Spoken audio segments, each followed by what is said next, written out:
تمام قسم کی تعریف، توصیف، کبریائی، بڑائی، حمد اور ثنا اللہ تعالیٰ ہی کے لیے لائق اور زیبا ہے، اور تمام نبیوں، رسولوں، پیغمبروں پر اللہ تعالیٰ کی رحمتیں، برکتیں نازل ہوں، خاص کر کے ہمارے آخری نبی جناب محمد الرسول اللہ صلی اللہ علیہ وسلم پر، جن کے ذریعے سے ہم کو صحیح دین، صحیح طریقہ معلوم ہوا ہے۔ میرے بھائی اور بزرگ دوستوں، گزشتہ جمعہ کئی باتیں ہمارے سامنے آئی تھی، اور آخر میں ایک بات یہ آئی تھی کہ اسلام کے اندر عورتوں کی بھی بڑی قربانی ہے۔ اسلام کے اندر عورتوں کی بھی بڑی قربانی ہے، اور نبی کریم صلی اللہ علیہ وسلم کے پاس عورتیں گئیں اور کہنے لگی کہ اللہ کے رسول صلی اللہ علیہ وسلم، مرد حضرات ہم سے آگے بڑھ گئے ہیں، آپ ہمارے لیے کوئی ایک دن متعین کر دیجئے۔ یہ باتیں چل رہی تھی، وہ بات ذہن میں رکھیں، اور پھر ہم لوگ ایک دو باتیں اسی تعلق سے کچھ سنتے ہیں۔ صحیح مسلم میں ایک حدیث ہے، ایک روایت ہے، 1485 کے اندر یہ روایت ہے، اور نسائی کے اندر بھی یہ ہے۔ حضرت ابو ہریرہ رضی اللہ تعالی عنہ کے پاس دو صحابی، دو آدمی، ایک حضرت عبداللہ بن عباس رضی اللہ تعالیٰ عنہ صحابی، اور دوسرے ابو سلمہ بن عبد الرحمن، یہ تابعی، یہ دونوں آئے، بیٹھے ہیں اور بات چل رہی ہے۔ ایک عورت کے بارے میں بات چل رہی ہے، ایک عورت کے بارے میں بات چل رہی ہے۔ کون سی عورت، کیسی عورت؟ ایسی عورت کے بارے میں دونوں بات کر رہے ہیں، حضرت عبداللہ بن عباس اور حضرت ابو سلمہ بن عبد الرحمن، یہ دونوں بات کر رہے ہیں ایسی عورت کے بارے میں جس عورت کا شوہر انتقال ہو گیا ہے، جس عورت کا شوہر انتقال ہو گیا ہے، اور وہ عورت حمل سے، بات میں رہی ہے، عورت حمل سے، شوہر انتقال ہو گیا ہے بچہ پیدا ہونے سے پہلے، بچہ پیدا ہونے سے پہلے۔ بات کیا چل رہی ہے کہ اس عورت کو اگر شادی کرنے کی ضرورت پڑی تو کیسے کرے گی، شادی کیسے کرے گی؟ حضرت ابو ہریرہ رضی اللہ عنہ وہیں بیٹھے ہوئے ہیں، حضرت عبداللہ بن عباس رضی اللہ عنہ کہتے ہیں کہ عدتها آخر الاجلین، کہ اس عورت کا عدت دو عدتوں میں سے آخر میں جو ہوگا وہ ہے۔ بہت غور سے سنیے، اچھی طرح سمجھیے اس بات کو۔ دو عدت بولے تو کیا؟ ایک تو یہ ہے کہ جس عورت کا شوہر انتقال کر جائے تو وہ 4 مہینہ 10 دن عدت گزارتی ہے، 4 مہینہ 10 دن عدت گزارتی ہے، تبھی دوسرے سے شادی کرے گی، یہ بات ہو گئی۔ دوسری بات یہ ہے کہ بچہ پیدا ہو جانا، بچہ پیدا ہو جانا یہ عدت ہے۔ تو حضرت عبداللہ بن عباس رضی اللہ تعالیٰ عنہ نے کہا کہ جو آخر میں ہوگا، بعد میں ہوگا، وہی اس کی عدت ہوگی۔ مطلب کیا معنی ہے؟ مطلب یہ ہے کہ اس کا شوہر انتقال کر گیا، اگر 4 مہینہ 10 دن سے پہلے اس کا بچہ پیدا ہو جاتا ہے تو بچہ پیدا ہونے کے بعد فوراً، مان لیجئے شوہر کے انتقال کے بعد 1 مہینہ کے بعد یا 5-6 دن کے بعد، 4 مہینہ 10 دن سے پہلے بچہ پیدا ہو گیا تو فوراً شادی نہیں کر سکتی ہے جب تک کہ 4 مہینہ 10 دن نہ گزر جائے۔ یہ حضرت عبداللہ بن عباس رضی اللہ عنہ نے کہا، اور یہ کہا کہ اگر 4 مہینہ 10 دن گزر جائے، بچہ پیدا نہیں ہوا ہے، پھر بھی نہیں شادی کر سکتی ہے جب تک کہ بچہ پیدا نہ ہو جائے۔ بات سمجھ میں آ رہی ہے؟ جو آخر میں ہوگا وہی اس کی عدت ہوگی۔ حضرت عبداللہ بن عباس رضی اللہ عنہ نے یہ بیان کر دیا۔ حضرت ابو سلمہ بن عبد الرحمن کہتے ہیں کہ نہیں، بچہ پیدا ہو جانا ہی اس کی عدت ہے۔ اگر شوہر کے انتقال کے بعد 1 دن 2 دن کے بعد بھی بچہ پیدا ہو گیا تو فوراً اس کے بعد شادی کر سکتی ہے، 4 مہینہ 10 دن کی کوئی ضرورت نہیں ہے۔ اب سوچئے کہ ایک طرف حضرت عبداللہ بن عباس رضی اللہ تعالیٰ عنہ مفسر قرآن ہے، نبی کریم صلی اللہ علیہ وسلم کے چچا کے لڑکے ہیں، ٹھیک ہے، حضرت عمر رضی اللہ تعالیٰ عنہ جیسے جلیل القدر صحابی رسول بڑے بڑے صحابہ کرام رضوان اللہ علیہ مجمعین کے سامنے بیٹھاتے تھے اور مسئلے کا حل کراتے تھے حضرت عبداللہ بن عباس رضی اللہ تعالیٰ عنہ سے۔ اور دوسری طرف تابعی ابو سلمہ بن عبد الرحمن تابعی ہیں، وہ کیا کہہ رہے ہیں کہ بچہ پیدا ہو جانا ہی یہ عدت ہے۔ حضرت ابو ہریرہ رضی اللہ تعالیٰ عنہ ایک طرف ہے، حضرت ابو ہریرہ رضی اللہ تعالیٰ عنہ کیا کہتے ہیں میں اپنے بھتیجے ابو سلمہ بن عبد الرحمن کے ساتھ ہوں۔ بات سمجھ میں آ رہی؟ بہت غور سے یہ بات سمجھیے۔ حضرت ابو ہریرہ جیسے جلیل القدر صحابی سب سے زیادہ حدیث یاد انہی کو تھی، یہ کیا کہہ رہے ہیں میں اس بھتیجے ابو سلمہ بن عبد الرحمن کے ساتھ ہوں۔ دونوں میں دلیلیں شروع ہو گئی، یہاں تک کہ تنازع ہو گیا حضرت عبداللہ بن عباس رضی اللہ تعالیٰ عنہ کے ساتھ اور ابو سلمہ بن عبد الرحمن کے ساتھ۔ تب کیا کیے، کہنے لگے ایک کام کرتے ہیں، یاد رکھیے نبی صلی اللہ علیہ وسلم کا انتقال ہو چکا تھا، بات سمجھ میں آ رہی؟ کیونکہ نبی صلی اللہ علیہ وسلم اگر موجود ہوتے تو یہ مسئلہ فوراً حل کرا لیتے نبی صلی اللہ علیہ وسلم کے پاس جا کر کے۔ تو دیکھیں کہ نبی صلی اللہ علیہ وسلم کا انتقال ہو چکا ہے، آپ کی بیویوں میں سے ام سلمہ رضی اللہ تعالیٰ عنہ زندہ تھیں، ام سلمہ رضی اللہ تعالیٰ عنہ زندہ تھیں۔ حضرت عبداللہ بن عباس رضی اللہ تعالیٰ عنہ نے اپنے غلام قریب، ان کا نام تھا، ان کے غلام کا کیا نام تھا؟ قریب، ان کو بھیجا جاؤ ام سلمہ رضی اللہ تعالیٰ عنہ سے یہ مسئلہ بیان کرنا اور کیا فتویٰ دیتی ہے سن کر کے آؤ۔ تینوں میں سے کوئی نہیں گئے۔ آپ سوچئے، بات سمجھ میں آ رہی ہے؟ 3 آدمی جو حضرت ابو ہریرہ رضی اللہ تعالیٰ عنہ، حضرت عبداللہ بن عباس رضی اللہ تعالیٰ عنہ اور ابو سلمہ بن عبد الرحمن، تینوں میں سے کوئی نہیں گئے، بلکہ ایک دوسرے آدمی کو بھیجے جا کر کے پورا مسئلہ بیان کیا۔ حضرت ام سلمہ رضی اللہ تعالیٰ عنہ نبی صلی اللہ علیہ وسلم کی بیوی ہیں، مسئلہ کا حل کیسے کرتی دیکھیے، کہتی ہیں کہ دیکھو اللہ کے نبی صلی اللہ علیہ وسلم جب زندہ تھے تو کیا تھا، کہنے لگی کہ سبیعہ بنت اسلمیہ ایک خاتون تھی، نفست بعد وفات زوجہا بلیال، کہتے ہیں کہ اس کے شوہر کے انتقال کے کچھ رات گزرے تھے کہ وہ رسول اللہ صلی اللہ علیہ وسلم کے پاس آئی تھی۔ کون؟ سبیعہ بنت الاسلمیہ، ایک عورت تھی جس کا شوہر انتقال ہو گیا اور کچھ راتیں گزری تھی، رسول اللہ صلی اللہ علیہ وسلم کے پاس آ کر کے اپنا واقعہ ذکر کرتی ہے کہ میرا شوہر کا انتقال ہو گیا ہے۔ وہ حمل سے تھی اور بچہ پیدا ہو چکا تھا۔ نبی صلی اللہ علیہ وسلم نے کہا کہ تم چاہو تو شادی کر لو۔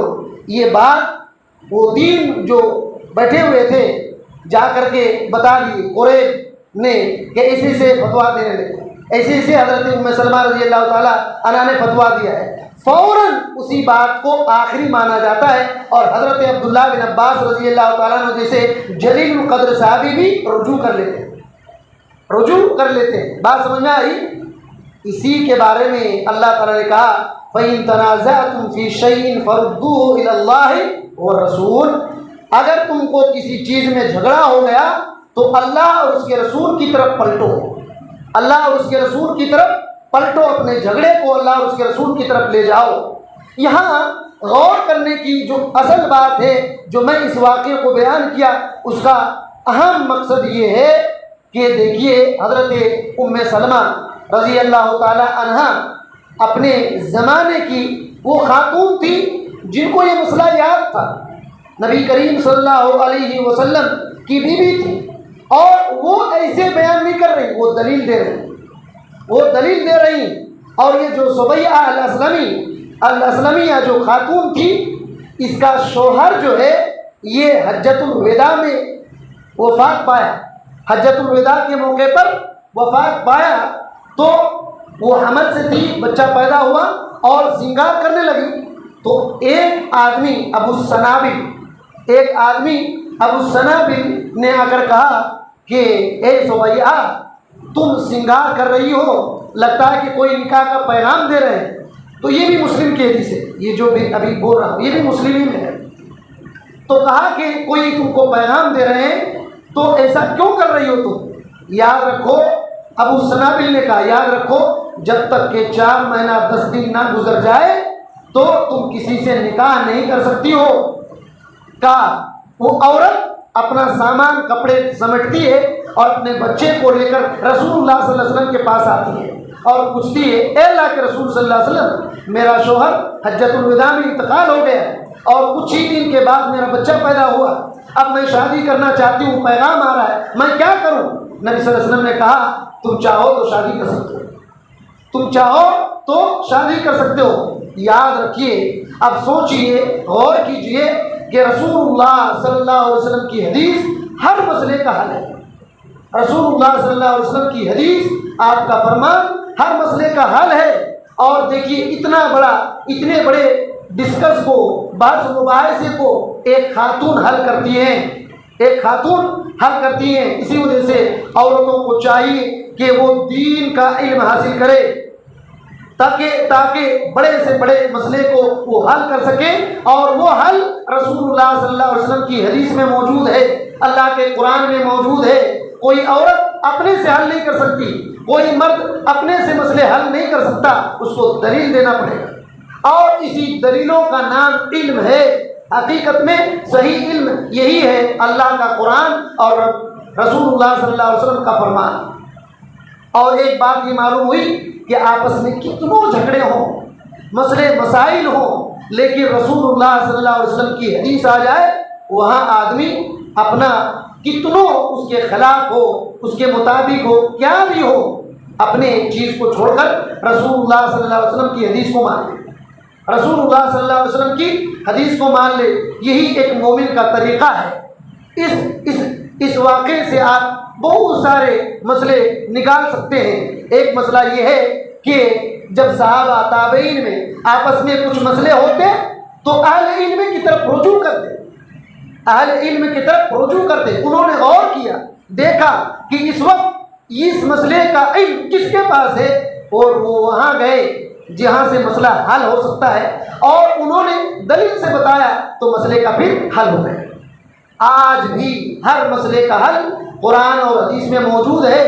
مسئلہ یہ ہے کہ ہم لوگ قرآن حدیث کی طرف یا قرآن حدیث کے جانکار کی طرف پلٹتے نہیں اور جاتے نہیں، اپنے مسائل کو حل کرنے کے لیے جاتے نہیں، کیونکہ ہم سوچتے ہیں ہمارے خلاف آ گیا تو کیا ہوگا، ہمارے خلاف آ گیا تو کیا ہوگا، یہ ڈر لگا رہتا ہے۔ اگر کوئی آدمی سود حرام ہے، سود کھا رہا ہے، تو مسئلے کا حل کروائے گا؟ وہ تو جانتا ہے کہ سود حرام ہے، وہ تو جانتا ہے سود حرام ہے، کسی عالم کے پاس جائے گا، کہیں گے کہ سود حرام ہے، اب کوئی الٹا سیدھا آدمی کو جا کر کے توڑ موڑ کر کے بیان کرے گا، بہت مجبوری ہے، ایسا ہے ویسا ہے، میرا بینک میں ہے لیکن ابھی نکال نہیں پا رہا ہوں، میں سود لے لوں، وہ کہے گا ہاں مجبوری ہے تو کھا سکتے ہو، تو اسی آدمی کے پاس چلا جاتا ہے۔ اہل علم کے پاس جانا، جس کے پاس رسول اللہ صلی اللہ علیہ وسلم کی حدیثیں ہو، قرآن مجید کی آیتوں کا علم ہو، اس کے پاس جانا، یہ مسئلہ ہے۔ اس مسئلے میں بہت ساری اور باتیں ہیں، تھوڑا سا اور آگے بڑھتے ہیں۔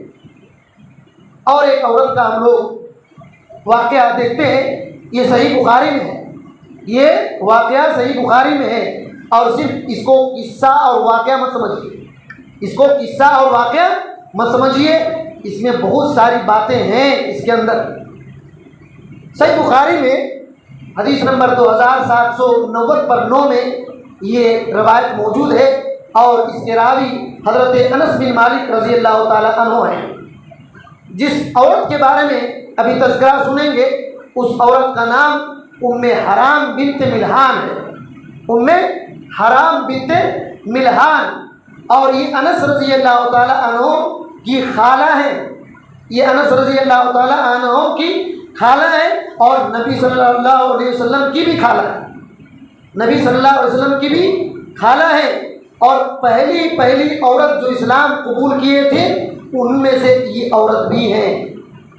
ہجرت جب نبی کریم صلی اللہ علیہ وسلم مکہ سے کیے نا مدینہ، تو ام حرام بنت ملحان کا گھر قباء مسجد، یہ جو یہ مدینہ ہے، مدینہ کے بازو میں قباء ہے۔ قباء، اللہ کے نبی صلی اللہ علیہ وسلم مدینہ آنے سے پہلے قباء میں گئے تھے، مدینہ آنے سے پہلے قباء میں گئے تھے، وہاں آرام کیے تھے، انہی کے گھر گئے تھے، انہی کے گھر گئے تھے۔ جب آپ صلی اللہ علیہ وسلم مدینہ آئے تھے تو کبھی کبھی آپ صلی اللہ علیہ وسلم قباء میں جاتے اور ام حرام بنت ملحان کے گھر میں جا کر کے آرام کرتے، اور دونوں بہنیں تھیں، ام حرام بنت ملحان اور ایک ام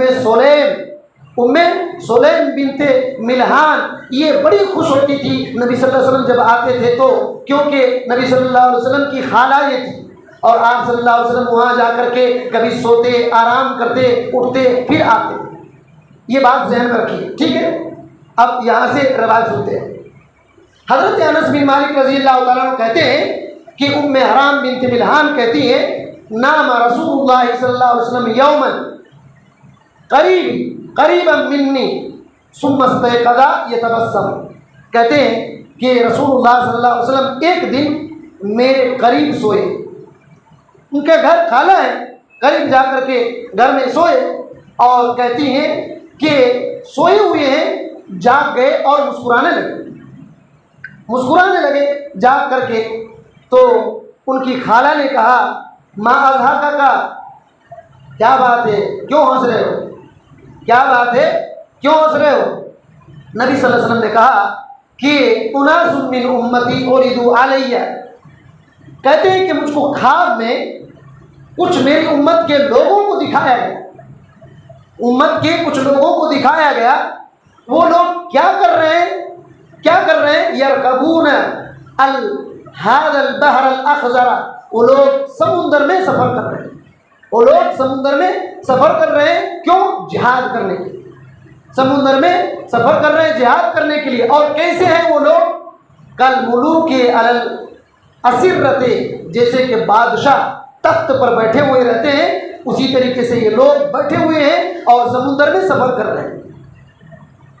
یہ نبی کریم صلی اللہ علیہ وسلم نے کہا۔ اب سوچئے کہ ام حرام بنت ملحان کیا کہتی ہے، فوراً سنی نا کہ یہ جنگ کرنے کے لیے جا رہے ہیں، جہاد کرنے کے لیے، تو کہتی ہیں، یا رسول اللہ ادعو اللہ لی ان یجعلنا منہ، اے اللہ کے رسول آپ میرے لیے دعا کیجئے کہ انہی میں سے مجھ کو بھی کر دیں۔ اللہ اکبر۔ اب سوچئے ان کی خالہ ہے، لیکن وہ جو کام کرنے کے لیے جا رہے ہیں سمندر میں، وہ جہاد ہے، اور جہاد کا ثواب جنت ہے۔ کیا کہہ رہی ہیں عورت ہو کر کے کیا کہہ رہی ہیں، اے اللہ کے رسول آپ دعا کیجئے اللہ تعالیٰ سے کہ اللہ مجھ کو اسی میں کر دے۔ نبی صلی اللہ علیہ وسلم نے دعا بھی کر دی، پھر سو گئے، پھر دوبارہ یہی خواب دے، پھر مسکرائے، پوچھی کہ کیا بات ہے، پھر یہ واقعہ سنا ہے، پھر کہنے لگی ادعو اللہ ان یجعلنی منہ، اے اللہ کے رسول صلی اللہ علیہ وسلم آپ پھر میرے لیے دعا کر دیجئے کہ مجھ کو اللہ اسی میں سے کر دے۔ اللہ کے نبی صلی اللہ علیہ وسلم نے دعا کیا انت من الاولین، تو ان لوگوں میں سے ہے جو سب سے پہلے جہاد کرنے کے لیے سمندر میں جائیں، سب سے پہلے جہاد کرنے کے لیے سمندر میں سفر کریں گے۔ اللہ اکبر۔ یہ اب ان کی زندگی گزرتے گزرتے 27 سال ہو گئے، 27 سال پار ہو گئے، بوڑھی ہو چکی ہے ام حرام بنت ملحان، بوڑھی ہو چکی ہے۔ 27 سال کے بعد حضرت امیر معاویہ رضی اللہ تعالیٰ عنہ کے زمانے میں، حضرت امیر معاویہ رضی اللہ تعالیٰ عنہ کے زمانے میں جب وہ بحر میں، سمندر میں جہاد کرنے کے لیے نکلے، تو وہ بھی نکلی اپنے شوہر کے ساتھ۔ ان کے شوہر کا نام عبادہ بن صامت رضی اللہ تعالیٰ عنہ ہیں، اور جنگ کرنے کے لیے جب واپس آئی تو ملک شام میں اتری، اور جیسے اتری لوگوں نے ان کے لیے ایک جانور لایا کہ اس پر سوار ہو کر کے، کیونکہ چل نہیں سکتی، اتنی بوڑھی ہو چکی تھی، سواری پر چلیں گی اور جائیں گی، اپنا گھر جائیں گی۔ اللہ اکبر۔ سواری پر بیٹھنا چاہتی تھی کہ گری اور وہیں انتقال ہو گیا۔ اب سوچئے اس روایت میں آپ غور کریں کہ ایک عورت کو کتنا شوق ہونا چاہیے، ایک عورت کو کتنا شوق ہونا چاہیے کہ رسول اللہ صلی اللہ علیہ وسلم صرف خواب دیکھ رہے ہیں.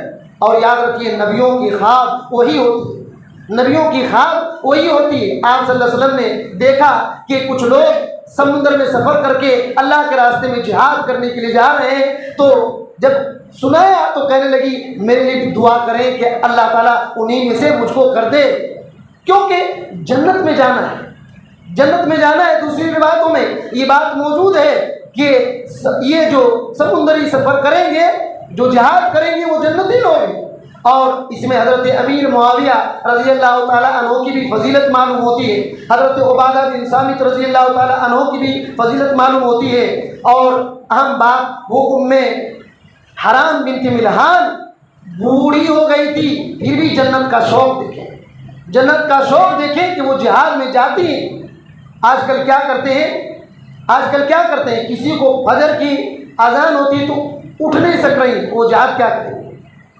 اور یہی سب حدیثیں کیا کرتے ہیں، تبلیغ جماعت عورتوں کو تبلیغ میں لے جانے کے لیے یہ روایت پیش کر دیتے ہیں، کہتے ہیں کہ دیکھو عورتیں بھی جاتی تھیں، وہ جہاد کر رہی تھی، بریانی نہیں کھا رہی تھی، بات سمجھ میں آ رہی ہے، ایک دم بالکل اچھا سے پلاؤ پکا دیا، کھا کے سو گئے.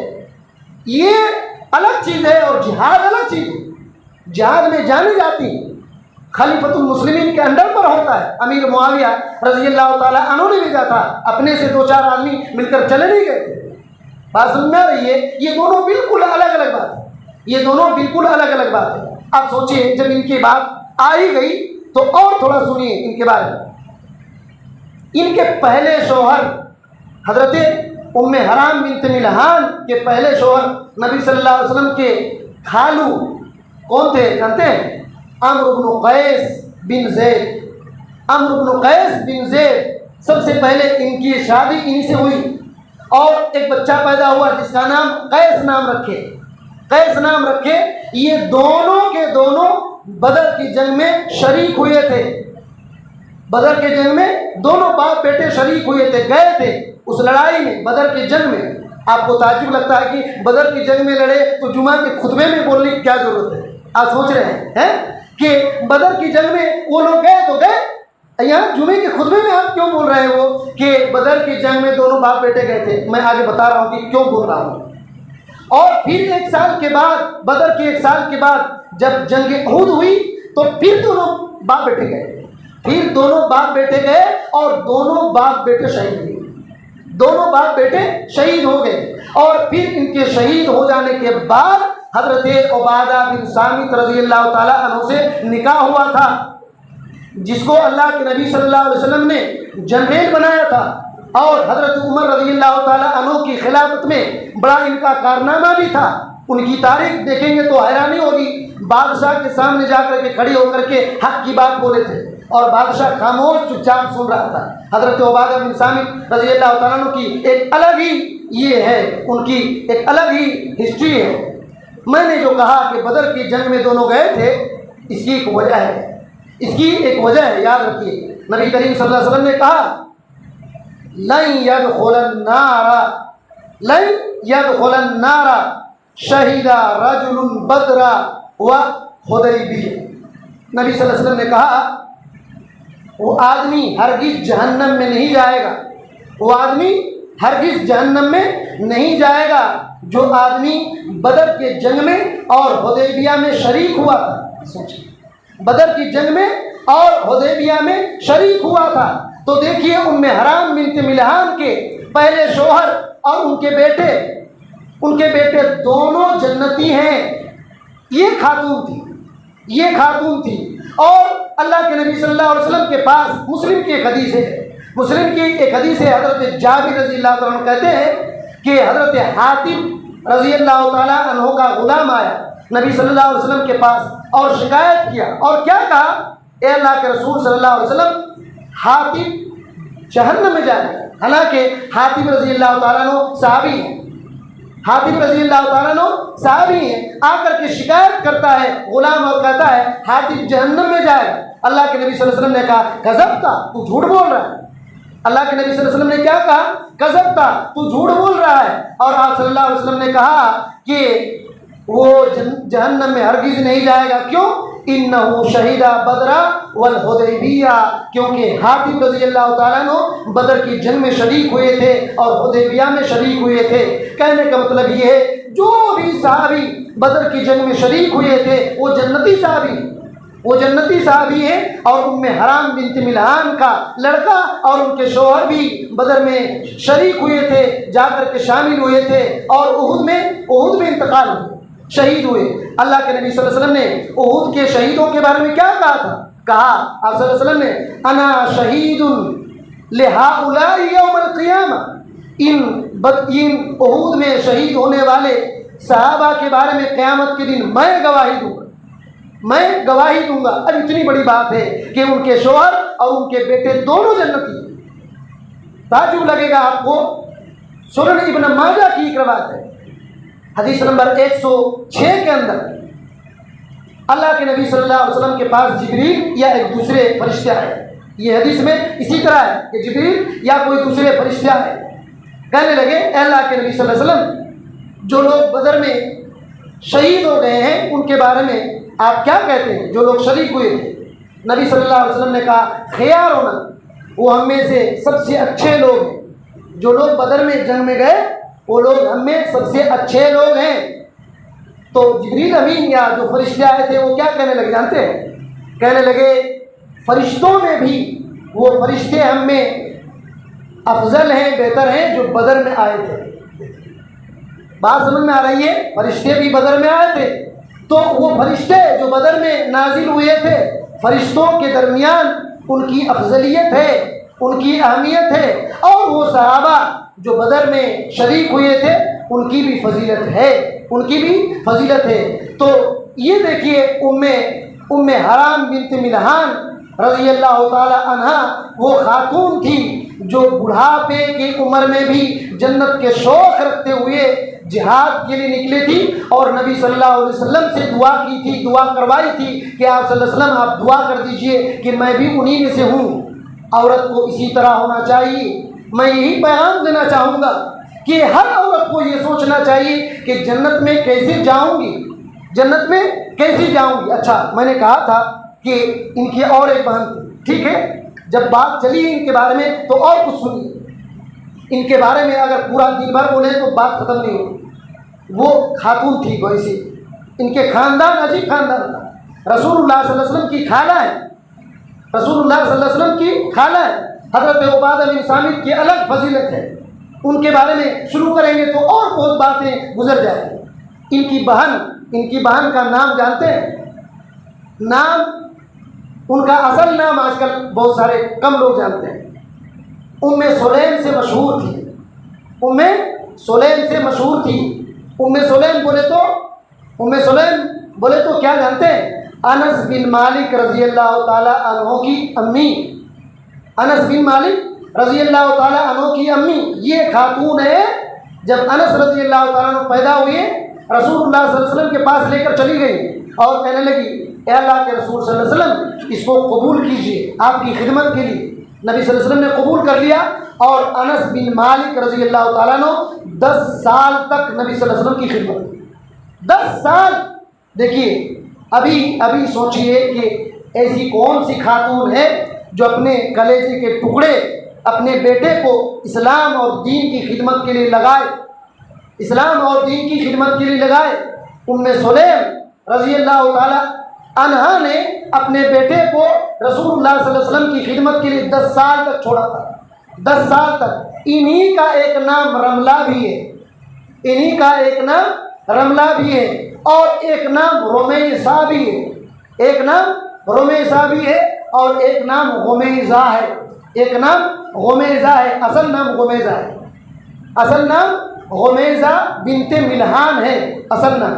یہ اس وجہ سے میں کہہ رہا ہوں، آپ کو تعجب لگے گا۔ بھی دیکھیں، مسلم کی ایک حدیث ہے، حضرت انس بن مالک رضی اللہ تعالیٰ عنہ حدیث کے راوی، حدیث نمبر 2450/6 میں مسلم کے اندر یہ روایت ہے۔ اللہ کے نبی صلی اللہ علیہ وسلم معراج گئے تھے جنت گئے۔ آپ صلی اللہ علیہ وسلم کہہ رہے ہیں دخلت الجنت، میں جنت میں داخل ہوا، فسمعت خسفۃ، میں کیا سن رہا ہوں؟ کسی کے چلنے کی آواز سن رہا ہوں۔ کسی کے چلنے کی آواز سن رہا ہوں۔ آپ صلی اللہ علیہ وسلم نے کہا من ھذا، یہ کون ہے جنت میں چل رہا ہے؟ تو کہا گیا کہ ھذہ الغمیسۃ بنت ملحان ام انس بن مالک۔ جواب ملا کہ یہ غمیسہ بنت ملحان ہے، انس بن مالک کی ماں ہے۔ سوچیے، انس بن مالک کی ماں ہے، غمیسہ بنت ملحان ہے۔ جنت میں ان کے چلنے کی آواز محمد رسول اللہ صلی اللہ علیہ وسلم نے سنا تھا۔ یہ کون ہے؟ یہی جو پہلے ابھی عورت کا ذکر آیا، ام حرام بنت ملحان، انہی کی بہن ہے، انہی کی بہن ہے۔ اللہ اکبر۔ یہ جو ہے جب اسلام قبول کرتی ہیں، ان کے شوہر کا نام کیا تھا؟ ان کے شوہر کا نام مالک بن نضر ہے، اسی وجہ سے انس بن مالک کہتے ہیں، اسی وجہ سے انس بن مالک کہتے ہیں۔ ان کے شوہر کا نام مالک بن نضر ہے۔ جب اسلام قبول کرتی ہیں تو اپنے بچے انس رضی اللہ تعالی عنہ کو کہتی ہیں کہ بچے لا الہ الا اللہ پڑھو، لا الہ الا اللہ پڑھو۔ ان کے شوہر نے کہا میرے بچے کو تم بے دین بنا رہی ہو، دیکھیے تم میرے بچے کو بے دین بنا رہی ہو۔ تو کہا کہ بے دین نہیں دیندار بنا رہی ہوں، بے دین نہیں دیندار بنا رہی ہوں۔ اور پھر اپنے شوہر کو کہا اے مالک تم اسلام قبول کر لو، اسلام قبول کر لو، تم خیر میں رہو گے۔ ان کا شوہر گھر سے غصہ ہو کر کے بھاگ جاتا ہے، گھر سے غصہ ہو کر کے بھاگ جاتا ہے، ملک شام میں جا کر کے مر جاتا ہے، اسلام قبول نہیں کرتا۔ جب اس کے شوہر کا انتقال ہوتا ہے تو کون پیغام دیتے ہیں جانتے ہیں؟ حضرت ابو طلحہ رضی اللہ تعالیٰ عنہ، حضرت ابو طلحہ رضی اللہ تعالیٰ عنہ یہ نکاح کا پیغام دیتے ہیں، اور وہ اس وقت مسلمان نہیں تھے، اس وقت وہ مسلمان نہیں تھے۔ نکاح کا پیغام دیے تو حضرت انس بن مالک رضی اللہ تعالیٰ عنہ کی امی کہنے لگی کہ اے ابو طلحہ تم مشرک ہو۔ کہا کہ ابو طلحہ تم مشرک ہو، میں تم سے شادی نہیں کر سکتی۔ اور تاریخ میں یہ بات ہے کہ اے ابو طلحہ تمہارا دماغ کیسے ہے کہ لکڑی کی مورتی تم بناتے ہو، اسی کو پوچھتے ہو، اسی کو پوچھتے ہو، مجھ سے شادی کرنا ہے، اسلام قبول کرو۔ حضرت ابو طلحہ رضی اللہ تعالیٰ عنہ جب انہوں نے پیغام دیا اسلام کا تو پھر وہ اسلام قبول کرتے ہیں۔ سوچئے، اسلام قبول کرتے ہیں اور ان کی شادی ہوتی ہے، شادی ہوتی ہے اور ایک بچہ پیدا ہوتا ہے، شادی ہو گئی، ایک بچہ پیدا ہوتا ہے۔ اب یہاں دیکھیے ایک بہت اہم نقطہ، وقت بھی کافی ہونے چلا ہے، جو اہم نقطہ ہے وہ یہ ہے کہ ایک بچہ پیدا ہوتا ہے اور بچپن ہی میں انتقال ہو جاتا ہے، اس بچے کا بچپن ہی میں انتقال ہو جاتا ہے۔ آپ دماغ میں لائیے، ہم لوگ بچپن سے ایک واقعہ سنتے ہیں۔ کون سا واقعہ؟ ایک آدمی کہیں گھر سے نکلا اور بچہ انتقال کر گیا تھا، عورت نے کیا کیا؟ بچے کو کونے میں رکھ دیا تھا۔ جب شوہر آیا کہا کہ بچہ کیا ہے، تو کہا کہ وہ بچہ تو آرام سے ہے، آرام سے ہے، یہ بخاری کی حدیث ہے، یہ بخاری کی حدیث ہے، یہ بخاری کی حدیث ہے، حدیث نمبر 5470 میں اور 1301 میں بھی یہ تفصیل ہے۔ یہی وہ عورت تھی اور وہی بچہ تھا۔ جب حضرت ابو طلحہ رضی اللہ تعالیٰ عنہ نے شادی کیا اور بچہ پیدا ہوا، اور چھوٹے ہی میں بچہ بیمار ہوا، حضرت ابو طلحہ رضی اللہ تعالیٰ عنہ نکل کر کے کہیں کمانے کے لیے گئے، کچھ چیز لانے کے لیے، اور لیٹ ہو گیا۔ آ کر کے پوچھتے ہیں کہ بچہ کیسا ہے، تو ابھی بتاتی نہیں، حالانکہ انتقال ہو گیا بچے کا۔ بہترین سے کپڑا لپیٹ کر کونے میں رکھتی ہے، کھانا پکاتی ہے، اپنے شوہر کو کھانا کھلاتی، یہ حدیث میں بات موجود ہے بخاری میں، کھانا پکاتی ہے اور کھانا، رات کا کھانا پیش کرتی ہیں، کھلاتی ہیں، اور ان کے قریب جاتی ہیں، ملتی ہیں، ان سے ملتی ہیں، مجامعت کرتی ہیں۔ ایک میاں بیوی دونوں ملتے ہیں، ابھی پھر بھی نہیں بتاتی ہیں۔ صبح نہاتے ہیں، حضرت ابو طلحہ رضی اللہ تعالیٰ عنہ غسل کرتے ہیں اور فجر کی نماز پڑھنے کے لیے جاتے ہیں، تو ان کی بیوی نے کہا کہ دیکھیے بچے کا انتقال ہو گیا، دیکھیے بچے کا انتقال ہو گیا ہے۔ نبی صلی اللہ علیہ وسلم کے پاس جاتے ہیں اور فجر کی نماز پیچھے پڑھتے ہیں نبی صلی اللہ علیہ وسلم کے۔ اس کے بعد اللہ کے نبی صلی اللہ علیہ وسلم کو پورا واقعہ بیان کرتے ہیں، اے اللہ کے رسول صلی اللہ علیہ وسلم ایسا ایسا ایسا ایسا ہوا۔ اللہ کے نبی صلی اللہ علیہ وسلم ایک بات پوچھتے ہیں، کہتے ہیں اے ابو طلحہ بتاؤ رات میں تم لوگ میاں بیوی ملے تھے؟ تو ابو طلحہ رضی اللہ تعالیٰ عنہ نے کہا ہاں اللہ کے رسول صلی اللہ علیہ وسلم ملے تھے۔ اللہ کے نبی صلی اللہ علیہ وسلم دعا کرتے ہیں اللہم بارک لہما، اے اللہ تعالیٰ ان دونوں کی میلاد پر ان کو برکت دے، برکت دے۔ اب سوچئے اللہ کے نبی صلی اللہ علیہ وسلم نے دعا کیا، اسی رات کی ملن میں اللہ رب العالمین نے برکت دیا اور پھر حمل ٹھہرایا۔ بچہ مر گیا نا، اللہ تعالیٰ نے پھر حمل ٹھہرایا اور پھر بچہ ایک پیدا ہوا اور ان کا نام عبداللہ رکھا، ان کا نام عبداللہ رکھا۔ آج بخاری کی حدیث نمبر 1301 دیکھیے، آخر میں اس حدیث کے آخر میں کیا ہے جانتے ہیں؟ امام بخاری رحمۃ اللہ علیہ کہتے ہیں کہ قال رجل من الانصار، ایک انصاری آدمی کہتے ہیں کہ میں نے دیکھا کہ اس عورت کے یعنی ام سلیم کے اور ابو طلحہ رضی اللہ تعالیٰ عنہ کے 9 لڑکے پیدا ہوئے، 9 لڑکے، 9 لڑکے۔ اللہ کے نبی صلی اللہ علیہ وسلم نے ان کے لیے دعا کیا تھا کہ اللہ تعالیٰ ان کو دونوں کو برکت دینا۔ 9 لڑکے پیدا ہوئے تھے، اور تعجب کی بات ہے امام بخاری رحمۃ اللہ علیہ لکھے ہیں کہ کلہم قرأ القرآن، 9 کے 9 قرآن مجید کے حافظ تھے، 9 کے 9 قرآن مجید کے حافظ اور عالم تھے۔ یہ برکتیں اللہ تعالیٰ دیا تھا۔ یہ دونوں بہن تھی، ام حرام بنت ملحان اور ام سلیم بنت ملحان رضی اللہ تعالیٰ عنہما۔ اللہ تعالیٰ دونوں سے راضی ہو اور تمام صحابہ اکرام رضوان اللہ علیہم اجمعین سے راضی ہوں۔ ان واقعات میں بہت کچھ سیکھنے کی باتیں ہیں، بہت کچھ باتیں ہیں۔ ان باتوں کو اگر بیان کیا جائے تو کافی باتیں نکلیں گی۔ ہم کو چاہیے کہ ان واقعات کو سن کر کے اپنی زندگی میں دیکھیں کہ ہمارے گھر کی عورتوں کی کیا حالت ہے، ہماری بیوی کی کیا حالت ہے، بچی کی کیا حالت ہے، ماں کی کیا حالت ہے۔ اور عورتوں کو بھی چاہیے کہ دیکھے کہ دین کے لیے ہم نے کیا کیا ہے، اسلام کو سیکھا ہے کہ نہیں، اللہ سے راضی ہے کہ نہیں، صبر کر رہی ہے کہ نہیں، اپنے بچے کو دین کے لیے تیار کیا ہے کہ نہیں کیا ہے، اور کس طرح صبر ہے۔ کیا ویسا صبر ہے جو صحابہ اکرام نے صبر کیا، صحابیات نے صبر کیا، ویسا ہے کہ نہیں؟ انشاءاللہ ہماری باتیں اور آگے آئیں گی۔ اللہ تعالیٰ سے دعا ہے کہ اللہ تعالیٰ ہمیں ان سب باتوں کو صحیح سمجھنے کی توفیق دے، صحابہ اکرام رضوان اللہ علیہم اجمعین سے محبت کرنے کی توفیق دے، ان کے طریقے کو پڑھنے، جاننے، سمجھنے اور قبول کرنے، ان سے محبت رکھنے کی توفیق دے، اور ان کے طریقے پر چل کر کے زندگی پار کرنے کی توفیق دے۔ ہر قسم کے خرافات، بدعات اور شرک اور رسم و رواج